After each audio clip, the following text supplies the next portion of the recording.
After having a baby? So you know you're my baby and I love you, but you cannot go turkey hunting with me.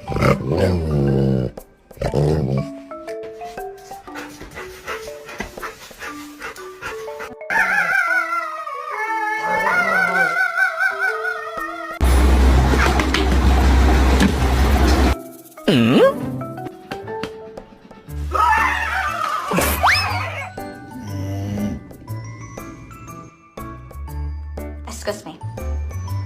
I need to take a shower. Thank you.